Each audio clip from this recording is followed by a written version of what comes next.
TikTok, time to rock. Good evening, good morning, good afternoon to everyone who's watching from all over the world. We are half an hour earlier than we normally are because Robert has another show tonight at 9 o'clock. Robert, what are you doing at 9 o'clock? I can always add the link later, but what's going on? I'm talking to Joseph Arthur on TNT Radio.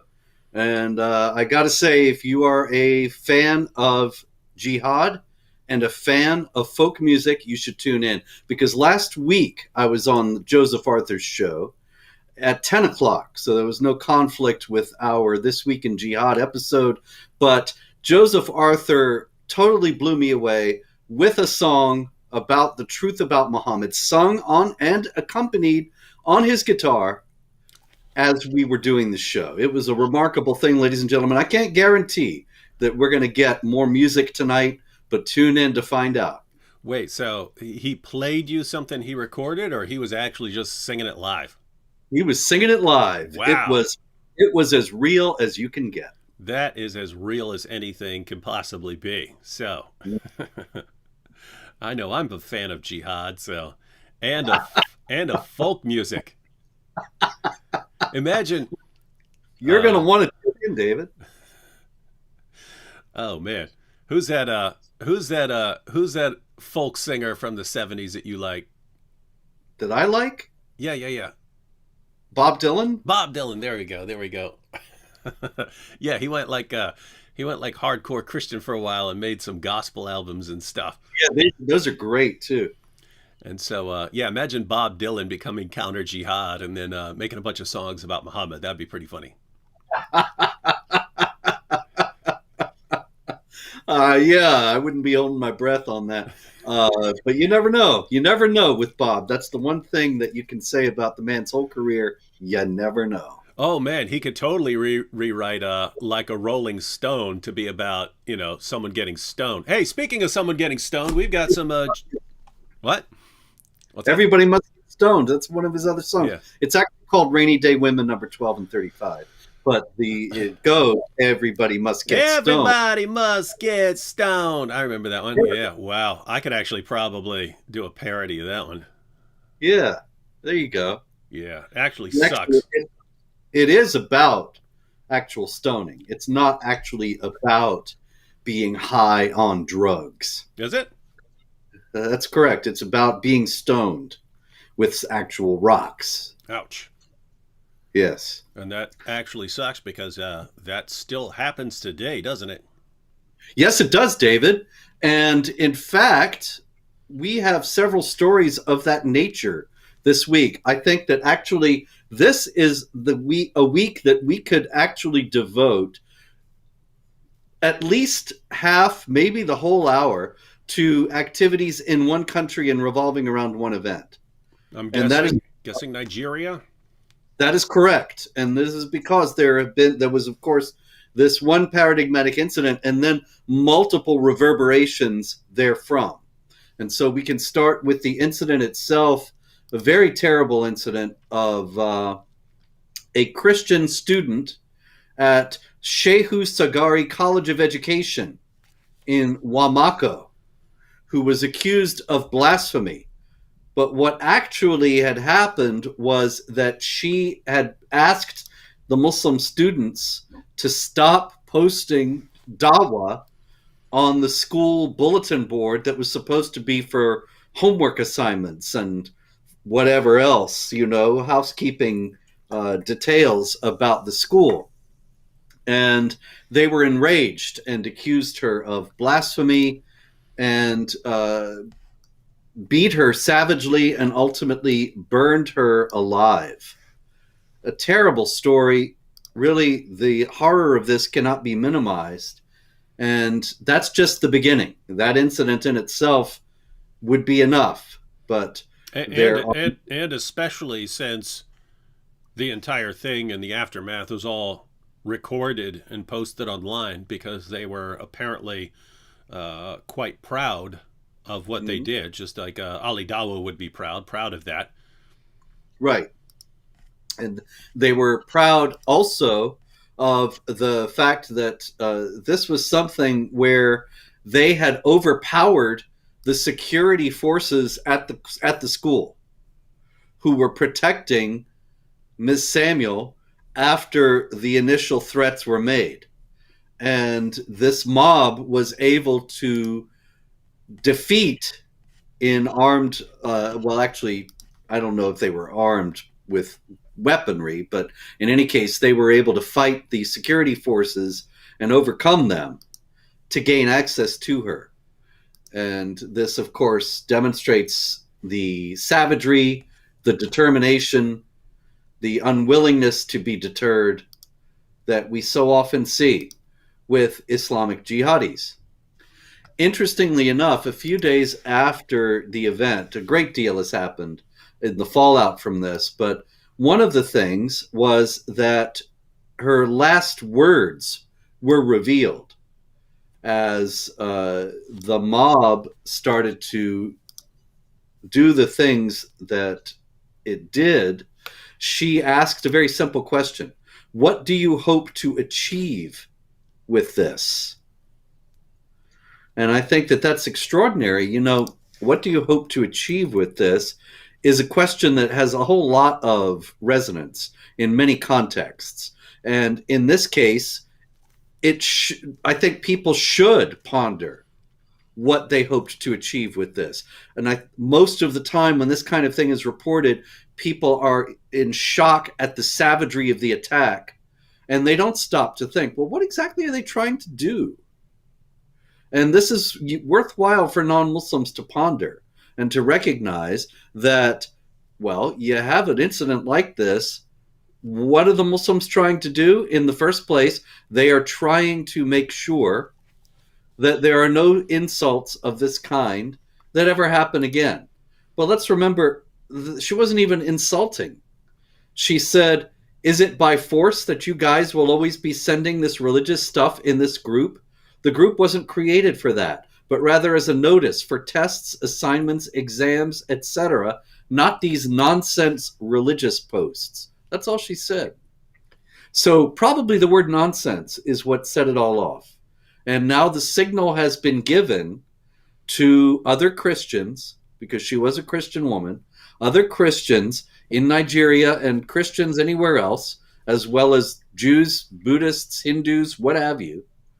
You don't ever say anything negative in any context of any kind, no matter how mild, about Islam, Muhammad, the Quran, whatever, or even dawah attempts on a school message board, or you could be horribly killed. And that's what they were trying to do. What they are trying to do, in short, is strike terror in the hearts of the enemies of Allah, as chapter 8, verse 60 of the Quran directs. And the real crazy part is, so you'd think, okay, suppose some guys find her, which again isn't explicitly blasphemous or anything else like that. She's saying, hey, come on, you guys you're posting a bunch of religious posts here. Stop this nonsense. You'd think, okay, given the nature of, let's call that an infraction, which she's just making what I would regard as a perfectly valid point. Like, even if Christians were posting, and she was a Christian, and Christians started posting a bunch of stuff, hey, this isn't what this forum is about, so can you stop with all these posts and so on. But it's not like someone reports her, complains about her, says some mean things about her, or even walks up and like hits her in the face or something. She has to be stoned and set on fire. And then you've got all these, afterwards, you've got all these guys who are bragging about it, posting videos, and leaders in Nigeria, leaders of mosques in Nigeria, posting on Twitter saying, this is what you get. This is what you get if you criticize our religion in this way.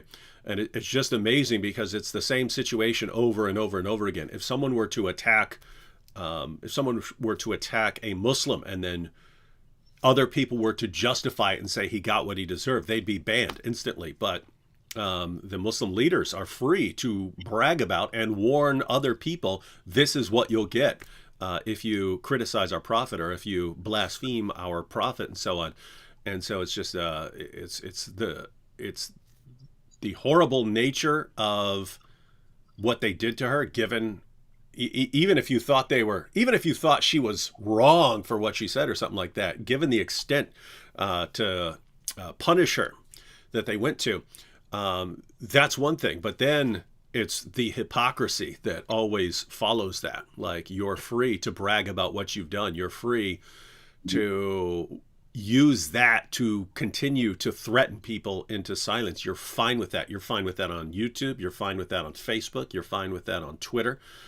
But you're routinely banned if you criticize that sort of thing. And so it's, you could say, hey, in Nigeria, they'll stone and burn you. Whereas, here in the West, they'll just, attack your reputation and make fun of you and get you canceled from social media. But it is interesting how the entire world is basically on the same page when it comes to not saying anything bad about Muhammad. Yeah, everybody is intimidated. They traffic in intimidation and fear. And it seems as if the whole world has decided we're not going to stand up to intimidation. We're going to let them bully us and frighten us, and we're going to cave in and give them what they want, which means we're only going to get more intimidation.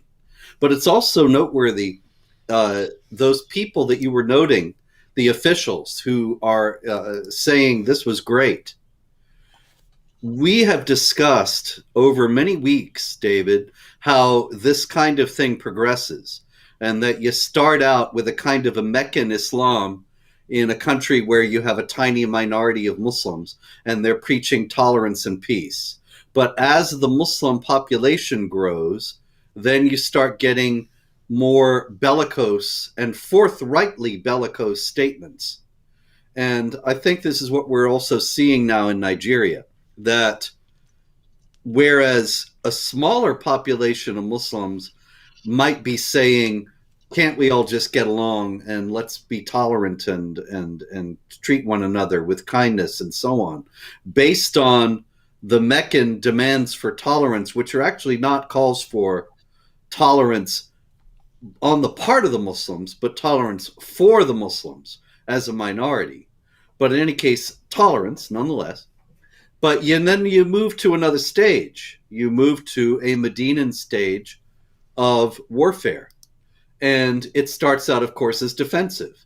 And so think about that. Consider that in light of the statement from Ibrahim Makari, Imam of the National Mosque of Abuja. Now, that's a very considerable position. Abuja is a major city in Nigeria, and he is the Imam of the National Mosque. So this is a major Muslim cleric in Nigeria, not some guy in a storefront or raving on a street corner. And he says, it should be known to everyone that we, the Muslims, have some red lines beyond which must not be crossed. The dignity of the Prophet is at the forefront of the red lines. If our grievances are not properly addressed, then you should not be criticized for addressing them ourselves. Now, this statement, incidentally, in light of what you're saying about social media, this is noteworthy, that this was posted on the guy's Twitter account. That what he's essentially doing is justifying a brutal murder, a brutal and unjust murder, and saying this was completely fine. That's striking enough in itself. And, you don't see Muslim spokesmen in the West ordinarily doing that. And I think that one reason, of course, is because the Muslim population in the West is so much smaller than it is in Nigeria. It's not, contrary to popular belief, because Muslims in the West have some different understanding of Islam that is tolerant and peaceful, and we're all just going to get along indefinitely. I mean, if that's true, then Muslims in the West have an Islam that we have never seen in history and has never existed before. What's much more likely is they hold exactly the same Islam as this Imam Ibrahim Makari holds in Nigeria. And when they gain sufficient numbers, they're going to start talking like he's talking now. And this story didn't receive the same media attention that the the cartoon killings in France had, because it's Nigeria and journalists apparently just don't care as much about what goes on in Africa.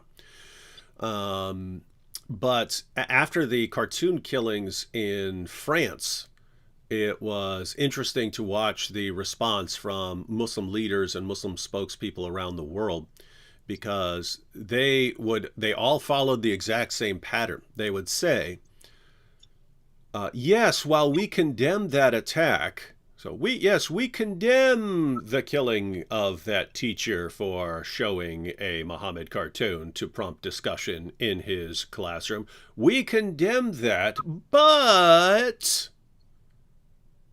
free speech doesn't mean free speech to hurt feelings. Free speech doesn't mean the freedom to offend. And so they're kind of showing, yeah, we are on the same page. You don't actually have the right to criticize or mock our prophet. You don't do that. You do not have the freedom to do that. So notice, I mean, they're saying, hey, we condemn that, but at the same time, they're justifying it. They're saying, hey, this guy never had the actual freedom to make fun of our prophet. You don't have that, which is just insane. Of course, we have the freedom to mock your prophet all we want, right? And if you say, hey, we should have laws that ban offensive speech, the first thing that would be banned would be the Quran, because that is massively offensive towards everyone in the entire world.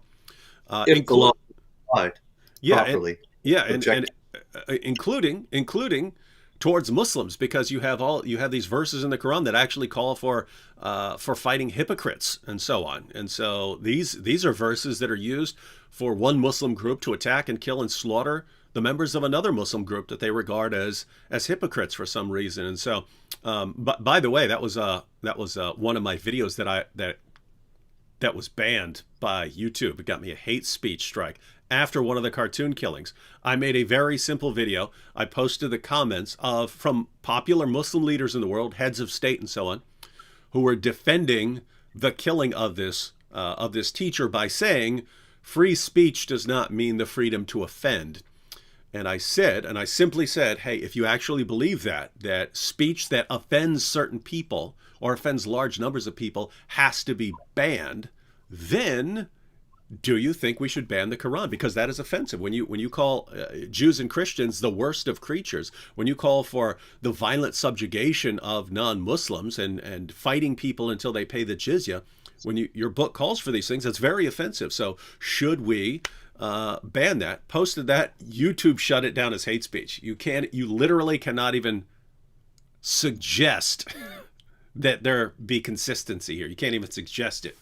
In fact, I'm wondering if this is going to be banned because I made the same basic point. It's hypocritical to say ban your speech that I don't like, but don't ban my speech that you don't like.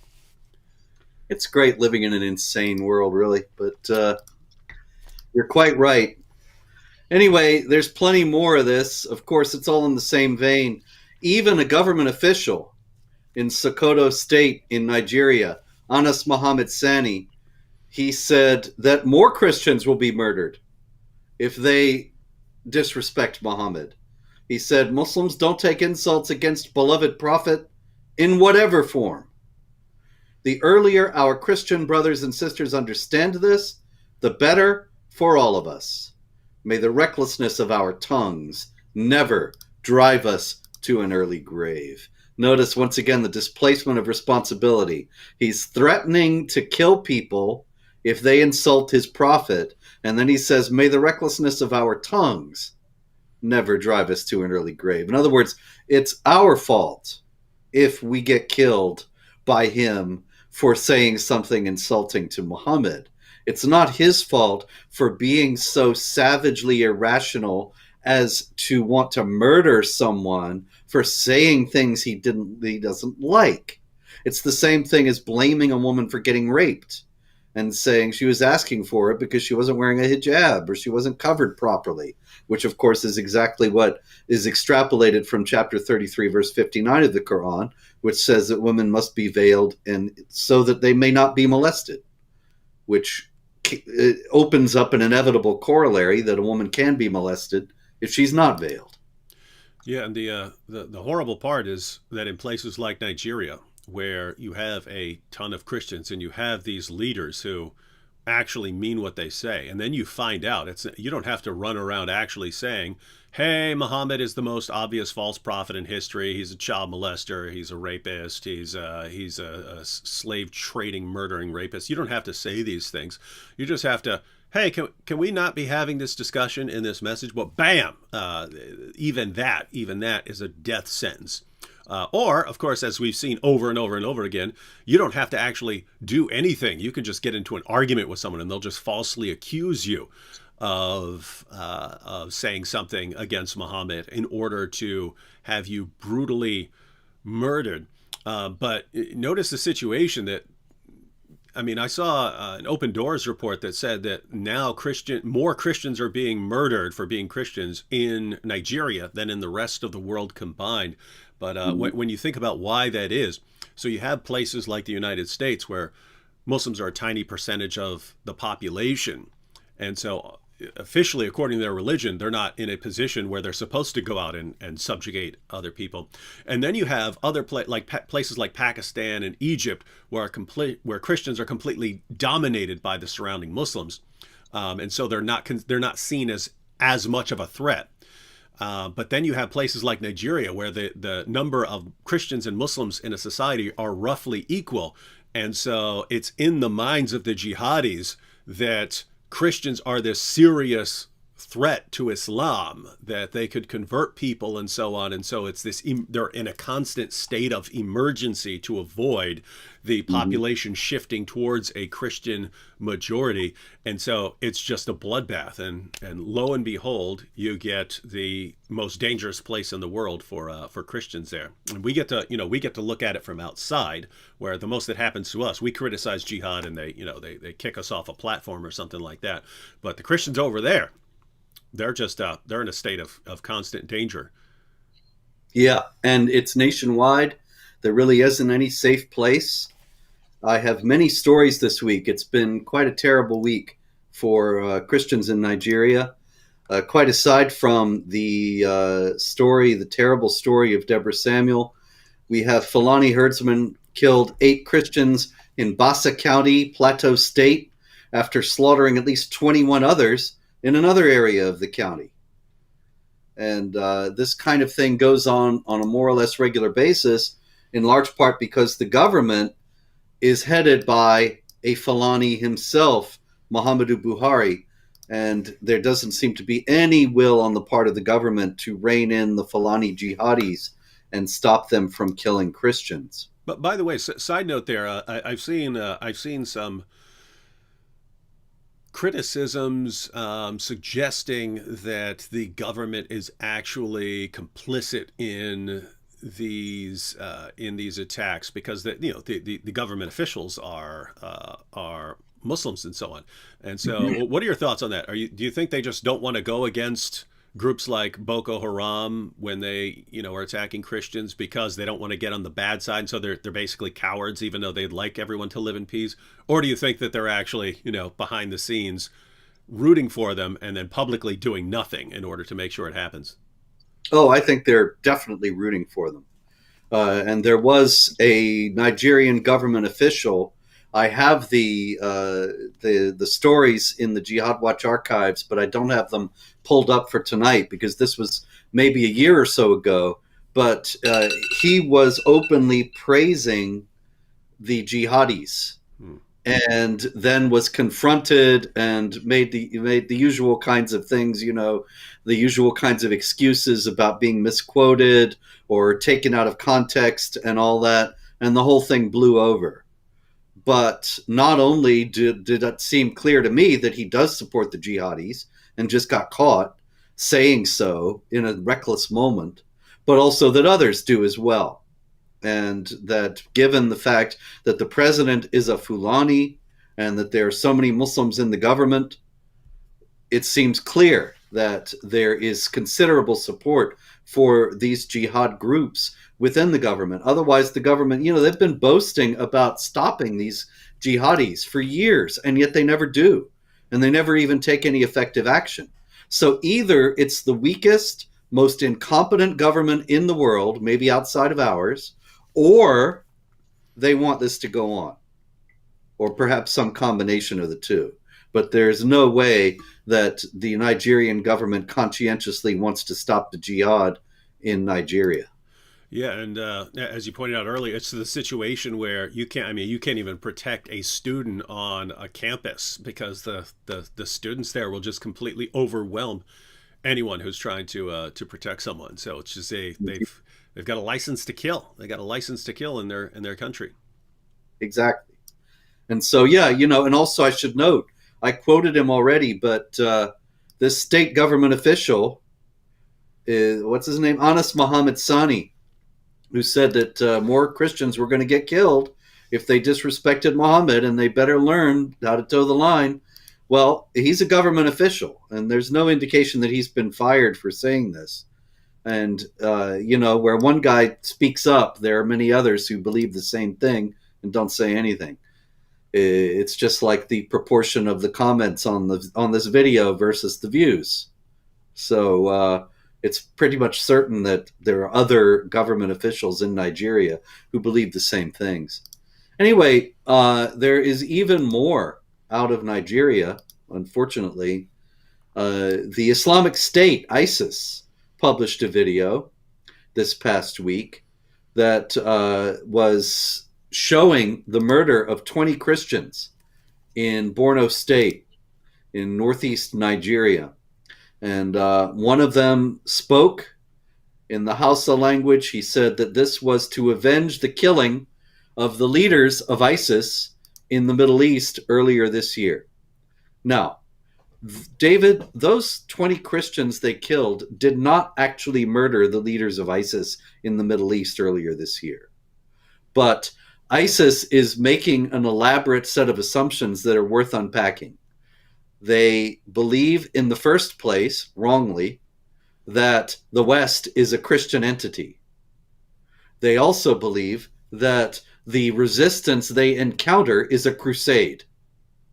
And in fact, jihadis always refer to Western military forces and intelligence and security forces as crusaders. And so because they make these false assumptions, they capture any Christians anywhere, these random 20 Christians in Borno State in Nigeria, and they say, we're taking revenge by killing 20 of your people because you killed our leaders.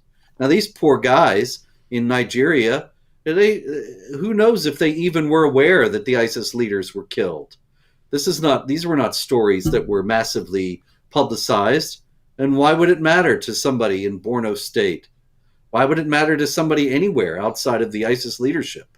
So they just get these guys because they're Christians, and they assume that there's some massive Christian entity that is waging a crusade against them, which is actually not the case. And the horrible, horrible, horrible part about that is, so we know that we have jihadis in Nigeria who will go to any excuse in order to justify killing a bunch of Christians. And it can be, here's something that happened in a completely different part of the world that had absolutely nothing to do with these Christians, but we're going to punish these Christians for something that someone else in a completely unrelated fashion did. Well, guess what? You can always do that, right? You can always walk up. They can always walk up, find a group of Christians and say, now we have to kill these Christians because what the United States did last week. We're going to go up. We found more. We're going to kill these guys for what France did last week. We're going to kill these Christians because someone shared a cartoon on the internet of Muhammad and it had nothing to do with these Christians, but we're going to slaughter them in the name of Allah. Sick ideology here. Yeah, and it's interesting to note that I believe it's Saul Alinsky says, you always accuse your opponent of what you yourself are guilty of. And if anybody has mastered that, it's jihadis. Because you're talking about jihad in the United States. And I have so many times been accused of collectively blaming all Muslims for the actions of a few. I've never actually done this. I've never said all Muslims are responsible for jihad or for anything. In fact, we often go out of our way to point out, Yeah. guys, we're not talking about all Muslims here. I've had plenty of Muslim friends over the years. I've had Muslim friends that I would trust with my life. We're not talking about everyone. We're talking about the ideology and those people who are actually interpreting it in the way Muhammad meant, which plenty of Muslims don't. But you're right; that we get blamed. In fact, every time I go to the comment section, I see that. Right? I'll say, "Look, Yeah. these guys killed this guy," and the response is, "So now you're accusing all Muslims?" Like, are you Where able did I to? ever? Are you Yeah. able to read? Did you pass first grade comprehension? I mean, Yeah. But the ironic part about it is that jihadis routinely do this. mhm. And what they're doing by killing these Christians in Nigeria who had nothing to do with the killing of their leaders is essentially saying that all Christians are responsible for this. And this kind of collective punishment and collective blaming is actually something that's very common among them. And so maybe that's why the accusation is so easy for them to make. It's ready to hand. More out of Nigeria. There was another terrible explosion, 9 people dead outside of a school in Kano State in the Sabon Gari area. And interestingly enough, the government said, oh, this was just a gas explosion, terrible accident. But eyewitnesses say that it was a suicide bomber. And of course, we know the Quran promises paradise to those who kill and are killed for Allah in chapter 9, verse 111. And so that seems to be an example of that. Interesting story also out of Sokoto as well. The cathedral, the Catholic cathedral, Holy Family Catholic Cathedral in Sokoto. Now, remember, it was in Sokoto that Deborah Samuel was brutally murdered.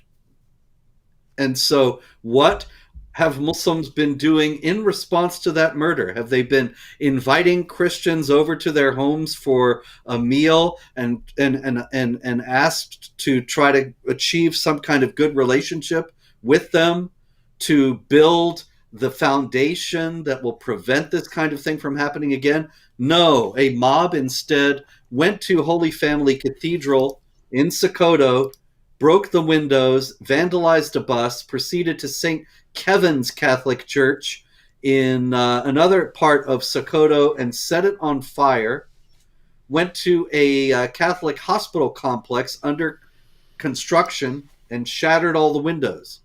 Now, this is after a Muslim mob murdered a Christian woman. An enraged Muslim mob, perhaps enraged because Christians were upset about this, is going and attacking churches. Even worse, the Roman Catholic Bishop of Sokoto, Matthew Hassan Kuka, said, this has nothing to do with religion. Christians have lived peacefully with their Muslim neighbors here in Sokoto over the years. Now, I don't know what Bishop Matthew Hassan Kuka is smoking, but this has everything to do with religion, and it doesn't do anybody any good to deny that or pretend it isn't the case. Yeah, it seems like he's just trying to placate his opponents there. But it reminds me of things we've read about in places like Pakistan over the years, where people would rape a little Christian girl or something like that, and then if the family even thought about complaining to police about what would happen, it would just be a rampage against a Christian village. And so Christians have just been intimidated into silence over the atrocities committed against them. And that seems like the intent behind the aftermath in Nigeria. It's, yeah, we just killed someone, but we want you to understand that you're going to keep your mouth shut about it, and we'll just randomly attack anyone, attack churches and so on, until you get the point that whatever else happens, you better keep your mouth shut about this stuff. And that's the classic dhimmi mentality, David. The Sharia mandates that the contract of protection, or the dhimma, is revoked if a Christian, quote, mentions something impermissible about Allah, Muhammad, or the Quran. And so the Christians who were dhimmis over the centuries in whatever country where they were, they learned never to complain. And if they were asked how the situation was for them, they would talk about how great it was. And, I remember even my grandparents who grew up in the Ottoman Empire and were exiled for not converting to Islam, telling me how wonderful life was over there. And while I think life was probably wonderful over there until they got exiled, and their father murdered and so on. The other possibility, however, is that they were taught from a very early age never to say anything negative about the Muslim Turks in any context because it could get people killed. And so you have that mentality going along for 14 centuries where non-Muslims just have to keep their mouths shut about Islam. And all of a sudden we get to the age of the internet, and we get to the age where people from all over the world are interacting with one another on social media and so on. And then, shocker, the rest of the world doesn't think they have to follow these rules. And so what do? Well, you try to, you whine to the lords of speech, your tech CEOs. You gotta ban those, or feelings are being hurt. And freedom of speech is not freedom to offend. And the oppressors become the compulsive whiners. It's interesting. Speaking of whining to the lords of speech, David, got a story out of Pennsylvania involving the Pennsylvania Senate race, the Republican primary there between Mehmet Oz, the famous TV doctor, who is a Muslim and a Turkish citizen, as well as a citizen of the United States, a dual citizen. And he is in a race that's actually still inconclusive, as far as I know, although it looks like he's going to win, against Kathy Barnett, who is somebody who has been criticized harshly in recent weeks for criticizing Islam. Because, of course, the establishment media hates when you do that. But what's noteworthy is I thought Dr. Oz's response was extraordinary.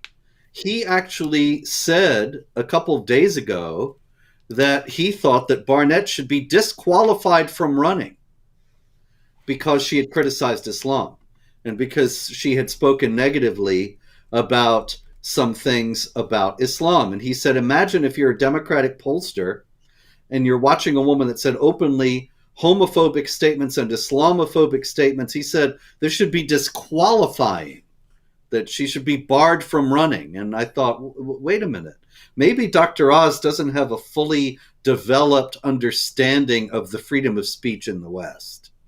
Because disqualifying for criticizing Islam, we're not there yet. We may get there soon.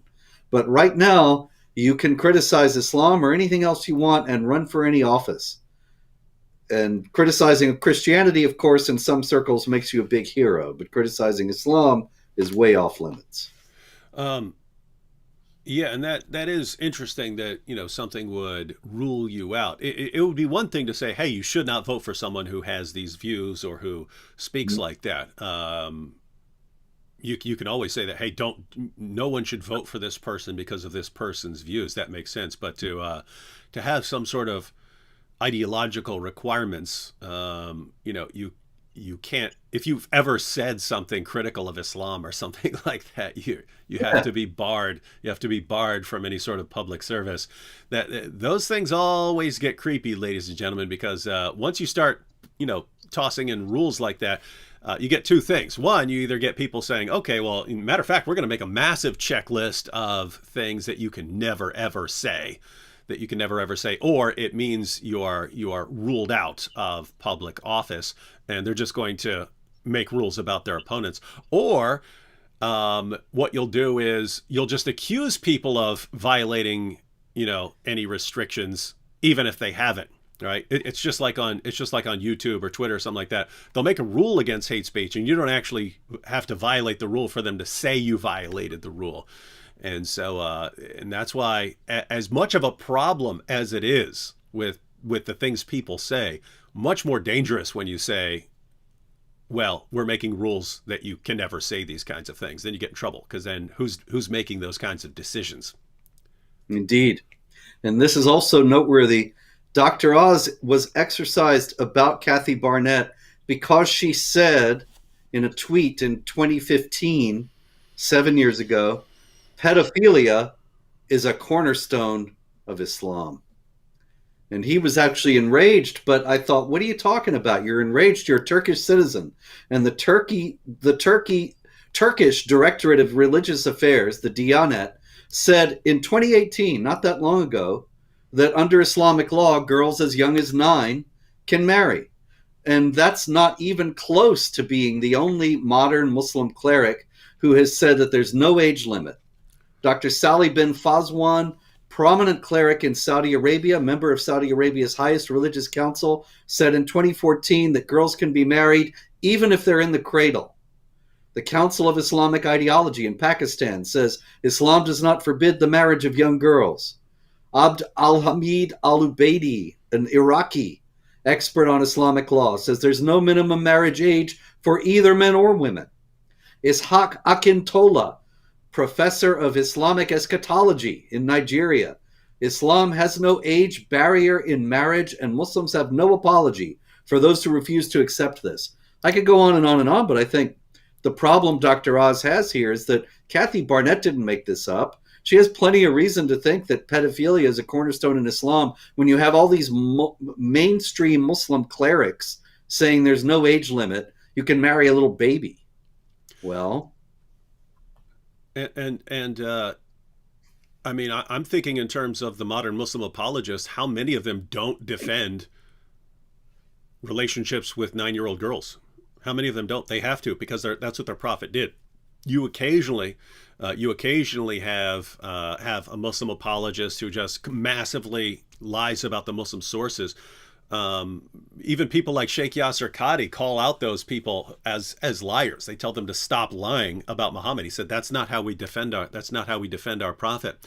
But I mean, Muhammad Hijab, Ali Dawa, Sheikh Yasser Qadi, even, I mean, people who are professors, Jonathan Brown defends it. Now, to be clear, Jonathan Brown and Sheikh Yasser Qadi, they don't say that you have to do this today or that this should be okay in the world today, but they at least have to defend it. They do defend it during the time of Muhammad and say it was perfectly acceptable then. They just say that times have changed, and so they view it as an issue where there's wriggle room and you can have cultural relativism. It's there's nothing inherently wrong about it. It's just, we view it as wrong and we're not going to do it now.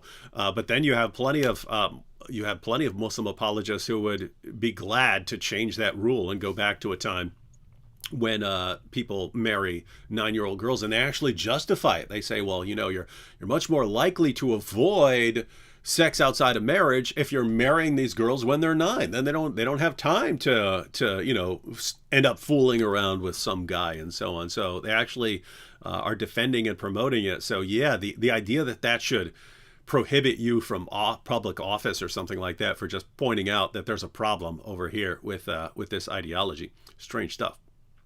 Indeed.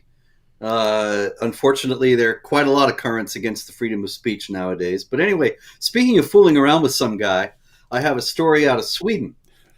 And it's about Shiite imams involved in what is essentially prostitution.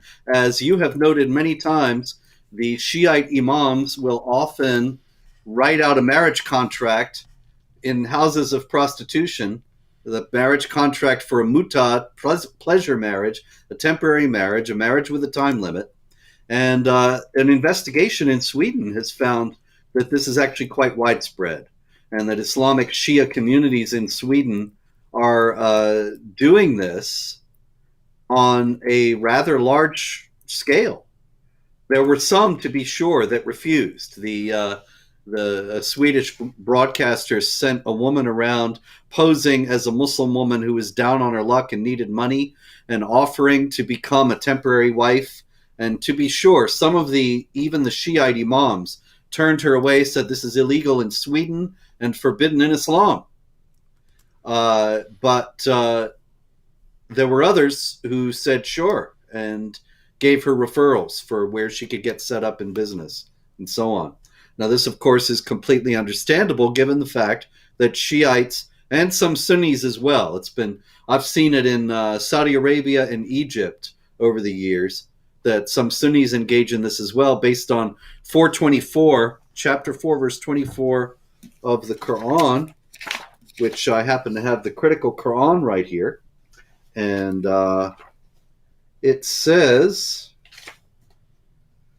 those whom you enjoy, give them their shares as a duty, and there is no sin for you in what you do by mutual agreement after the duty being the bride price, the payment that you make for the privilege of marrying the woman, and there is no restriction on what you do by agreement after that. The Shiites find in that the permission for temporary marriage. And of course, there are hadiths saying that Muhammad allowed it, hadiths saying Muhammad forbade it, hadiths saying Muhammad didn't forbid it, and so on. Yeah, and keep in mind, everyone, again, that's very, standard practice in Shia Islam to think that is okay. Even within Sunni Islam, because you have Sunnis saying, no, we don't allow that. One, everyone agrees that Muhammad allowed it, at least for a while, that this was a normal practice. You're away from your wife, you're traveling and so on, you're away from your wife. What are you going to do? And you go ahead and sign a contract for a temporary marriage. Hey, I'm going to marry you for 3 hours. Give you something, I'm going to pay you exactly like I would a prostitute. The only difference is it's halal. It's halal prostitution because while I'm having sex with you, we're married for that time, and then as soon as I'm done, hey, we're divorced. No problem. So it's all 100% halal.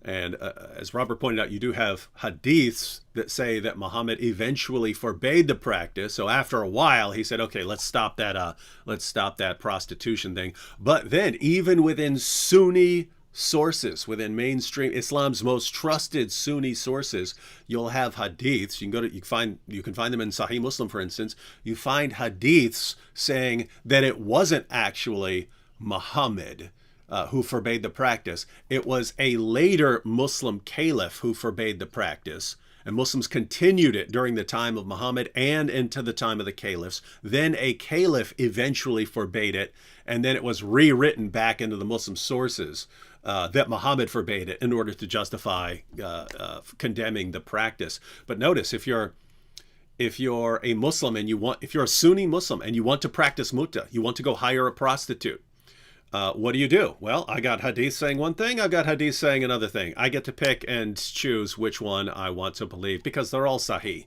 They completely contradict each other, but they're all sahih, so I'm good to go. And so it's if you live in the West and you find that a disgusting practice, right here it says Muhammad forbade it. And if you're in a place where you want to practice mutta, nope, says it was a later caliph. Hey, you can't overrule Allah and Muhammad, so I get to go practice mutta. Strange religion. Indeed. Hey, David, did you hear about this very strange story out of France? Ahmad Ahmadi? That's a funny name, though. Yeah, it's a great name. I'm thinking about going down to the office where you get your name changed. Anyway, Ahmad Ahmadi, he was an imam in France from the Comoros, and he's now been deported back to the Comoros. And I found 2 news stories about this, one in English, one in French. And I still can't believe it. I wonder if there's more to the story that's not being reported. Because Ahmad Ahmadi was deported. And he was deported because he quoted the Quran. That's weird.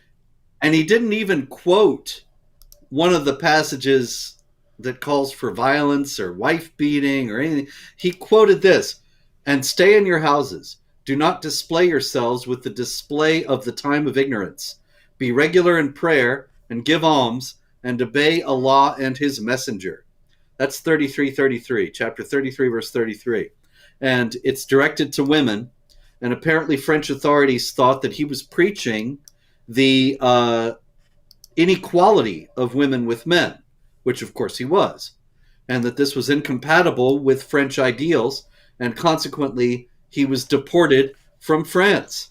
And he said, predictably enough, I have nothing to regret and nothing to apologize for. I have spoken the word of Allah. If I repent, I'm no longer a Muslim. And I think Ahmad Ahmadi, I'm completely with you on that. You're right. All he did was preach the religion that the French had every reason to think that he preached. And what I wonder is, what on earth do the French think the other imams in France are preaching? If they get upset with this guy, upset enough with this guy for preaching the Quran to deport him, despite his magnificent name, and then they think all the rest of the imams are okay? Do they think they're preaching Dr. Seuss? What on earth do they think is going on in these mosques? And they're in for a very rude awakening, because they're going to find that Ahmad Ahmadi was not in the least unusual, and that the kinds of things he was preaching are preached by every imam in every mosque in France every day. And that reminded me of that clip where a reporter was in Afghanistan. She asked the Taliban jihadis, "Hey, in your new country, would a woman be able to lead?" And they just cracked up laughing. It was a hilarious idea, and they had to tell, "Hey, turn the camera off. Turn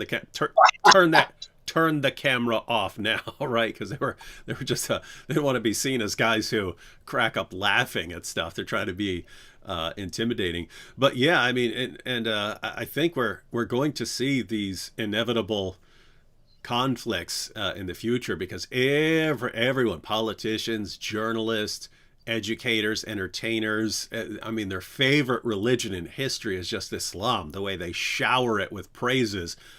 And then the moment any Muslim or Muslim imam or whatever says what Islam actually teaches about some of these issues, it's what? That's so intolerant. What are we going to do about this intolerance? And it's like, guys, how can it be your favorite religion when you know absolutely nothing about it, and anytime someone accurately says what it teaches, you freak out?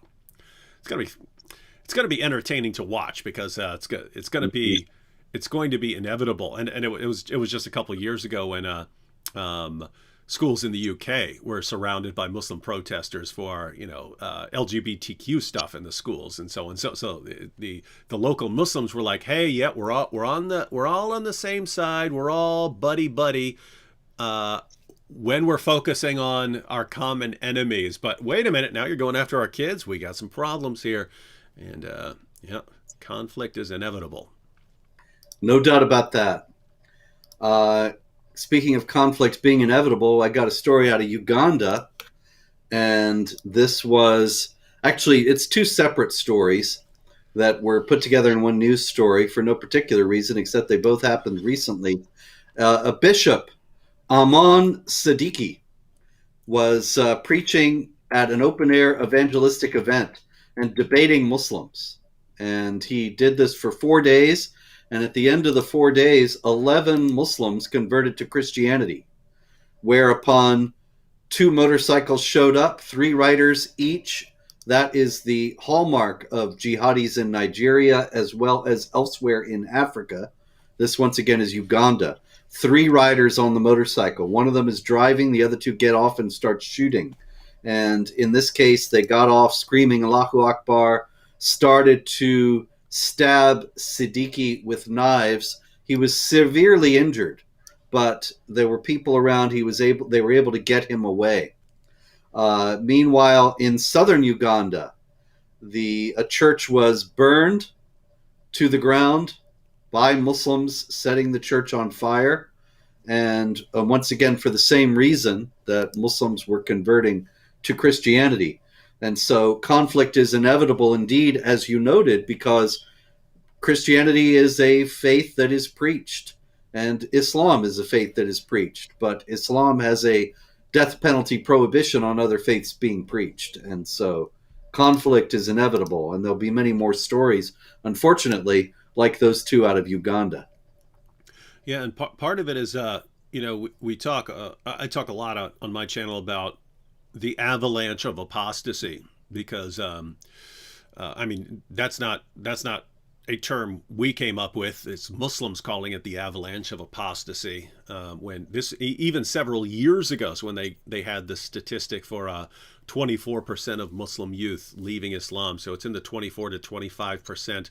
An estimated 5% of Muslims even in Muslim majority countries are actually closet atheists who just don't feel safe to come out and proclaim their apostasy. I've seen Ali Dawa say 100,000 Muslims are leaving Islam every year. He was actually he actually didn't quote that accurately. It was 100,000 Muslims in the United States leaving Islam every year, so just in the U.S. And so you have this apostasy starting to accelerate and ramp up very, very rapidly, and some people are just going into a kind of panic mode, like it must be because we're doing something wrong, that we're not following Islam properly to stop this apostasy.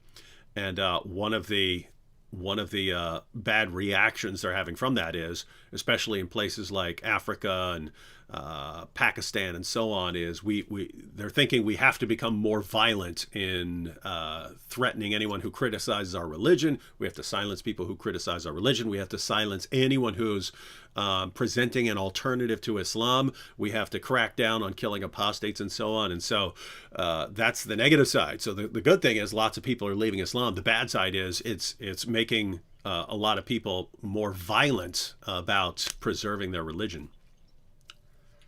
That's wild. That's fascinating. More people are leaving, and so we have to get meaner. It reminds me of Qaradawi. You know Sheikh Qaradawi, the TV preacher, probably the most prominent Muslim cleric in the world. He's very old now, though, and he said a few years ago, if it weren't for the apostasy law, Islam would not exist today. He's right about In other that. words, we didn't kill you for leaving. Everybody would have left already. He's got that right. Yeah. Because people aren't staying for that perfect preservation of the Quran, let me say. That's for sure. Okay, one last before we go out of the Palestinian Authority, Palestinian Islamic scholar, Mohammed Afif Shadid. He was speaking not long ago. He said, we were expelled from Palestine 8 decades ago, which is not actually historically true, but whatever. Not the point right now. We will return to it, to every inch of it, not only to the homes which we left, carrying the house keys and nothing else. This is a reduction of our right. As the nation of Muhammad, we have the right to Palestine in its entirety. And I thought that was interesting because, people talk about the Israeli-Palestinian conflict solely in political terms, and never has the fact that Islam has a lot to do with it ever entered into negotiations or any considerations on the part of politicians. But the Muslims have always been forthright that their claims to the area are based on Islam. So anyway, he goes on, he says, every grain of its soil, every drop of its water, every whiff of its air, but that's not all. Palestine should be a center, a capital, and a starting point for conquering the world. Our sympathizers in the world, as well as our enemies, should know that the cause of our right of return does not pertain only to Palestine. The whole world is our battlefield. Our goal is not to liberate Palestine alone, but to liberate this sick world and deliver it from darkness to light. Yep, and I think if you didn't have a bunch of people who demand the complete annihilation of the opposition, there would be I think there would have been that two-state solution a long, long time ago. Yep. Yeah. The only people who didn't want it were the ones who were intransigent in their insistence that there could be no Jewish state, and there could be no Jewish state because the Quran says drive them out from where they drove you out, and so on. And I actually, I was over in Israel a couple of years ago, and listening to a security expert over there talking about explaining the situation that even the people who aren't demanding the complete annihilation of Israel and want a two-state solution, they clearly will never actually go for it, because they'll demand things that can't possibly be granted. And so it's been a situation over and over again of, okay, here's your demands. We're willing to grant you 97% of your demands, but you can't have that hill right there where you can drop bombs on this Jewish village right here. You can't have that. You can't have that. So you can have the next hill over, but not that hill. And it's been no, unless we get 100% of everything we demand. And it's clear that the leaders are just using that because they don't ever want any sort of situation where people could think of this as a situation where peace can be achieved. They want an eternal bloodbath.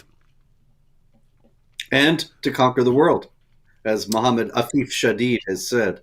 This, of course, is also based on the Quran. Fight them until persecution is no more, which sounds defensive, and religion is all for Allah, which can only be offensive, which is 2193, 839.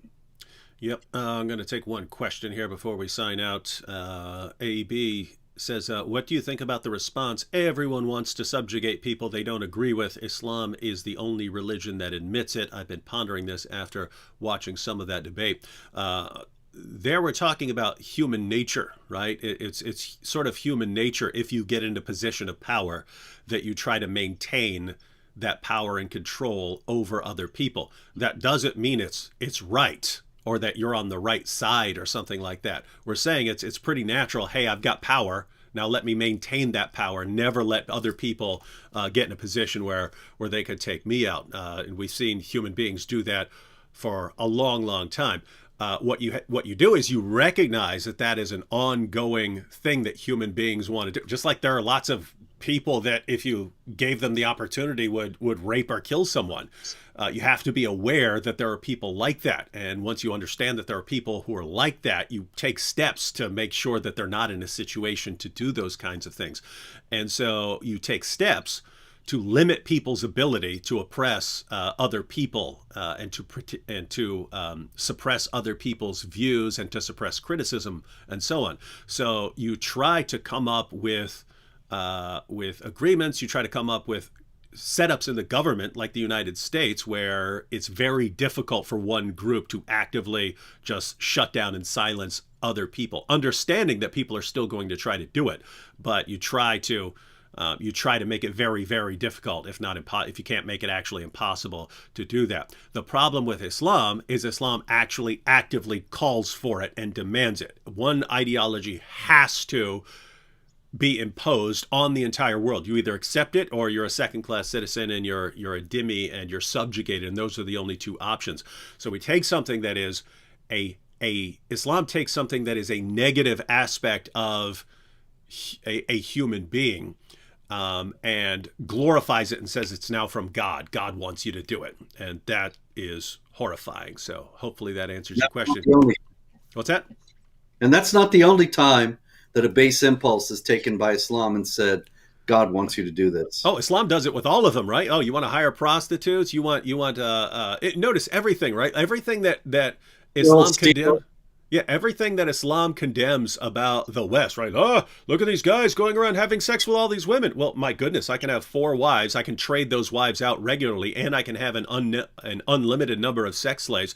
And going with certain interpretations of the Hadith, I can hire prostitutes and so on. I can do it all, and it's all halal. So I get to have sex with as many different women as I want in your religion. I just have to do it in Allah's way. And as you've pointed out, I mean, stealing, robbery, slave trading, slave driving, all of this, beating your wife into submission, every horrible thing human beings could do, and that one group wants to do to another. Islam says it's all halal as long as you're doing it for Allah and in the name of Allah. And so it's like Muhammad just woke up and said, hey, I've got here's every horrible desire a human being can have. Let's turn it into a big religion. and wow, so shocking that it spreads rapidly when you tell guys, hey, every perverted thing you want is actually okay, including having sex with little girls. It's all halal now. It's great. Prostitution, everything. It's all great. Really? Let's convert to that religion. It's so wonderful. Wow. All right, well, we've gone slightly over there because of my rant at the end. Again, Robert, where are you going to be after this? I'll add a link if you find a link to I can add it to the comment Yeah, section. I'm zeroing in TNT Radio, and it's Joseph Arthur coming up at 9 o'clock Eastern. And so, It's yeah, I'll send you that right away. all right. So thanks, Robert, for joining us. Thanks, everyone, for joining us a little earlier than normal because Robert has another show. And I'm assuming that we'll be back, unfortunately, next week with more in Jihad. Talk to you then.